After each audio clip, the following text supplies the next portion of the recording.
جب لوگ مردے کو قبر میں دفنا کر جاتے ہیں تو دو خوفناک شکل والے فرشتے زمین کو چیرتے ہوئے قبر میں داخل ہوتے ہیں۔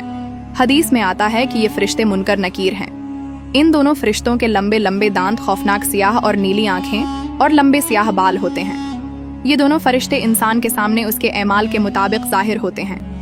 اگر مرنے والا شخص نیک تھا تو یہ دونوں فرشتے خوبصورت اور نورانی شکل میں ظاہر ہوتے ہیں، اور اگر مرنے والا شخص گناہ گار ہے تو یہ دونوں فرشتے انتہائی خوفناک شکل میں ظاہر ہوتے ہیں، جن کا کوئی تصور بھی نہیں کر سکتا۔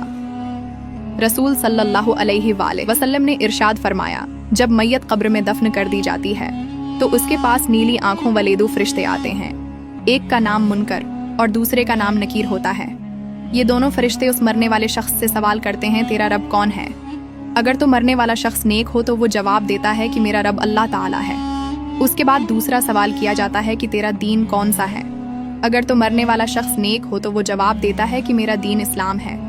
اس کے بعد سوال کیا جاتا ہے کہ تیرا نبی کون تھا؟ اگر تو مرنے والا شخص نیک ہو تو وہ جواب دیتا ہے کہ رسول صلی اللہ علیہ وآلہ وسلم میرے نبی ہیں۔ اس کے بعد اس نیک شخص کی قبر کو 70 ہاتھ وسیع کر دیا جاتا ہے اور اس کی قبر میں جنت کی کھڑکی کو کھول دیا جاتا ہے۔ اس کی قبر جنت کے باغوں میں سے ایک باغ بن جاتی ہے اور وہ قبر نور سے بھر دی جاتی ہے۔ اس کے بعد منکر نکیر اس نیک شخص سے کہتے ہیں کہ اب تم سو جاؤ اور آرام کرو۔ اس وقت وہ نیک شخص منکر نکیر سے کہتا ہے کہ میں اپنے گھر والوں کے پاس جانا چاہتا ہوں تاکہ میں ان کو اپنے اچھے انجام کا بتا سکوں۔ تو اس وقت منکر نکیر میں سے ایک فرشتہ اس شخص سے کہتا ہے کہ نہیں، اب تم دنیا میں واپس نہیں جا سکتے۔ اب تم ایسے شخص کی طرح سو جاؤ کہ جسے کوئی نہیں جگا سکتا سوائے اللہ کے۔ دوستو، اگر مرنے والا شخص کافر، مشرک یا گناہ گار ہو تو منکر نکیر فرشتے اس کے سامنے اس کے اعمال کے مطابق ظاہر ہوتے ہیں، یعنی خوفناک شکل میں آتے ہیں اور اس سے بھی یہی 3 سوال کرتے ہیں کہ تیرا رب کون ہے، تیرا دین کون سا ہے اور تیرا نبی کون ہے۔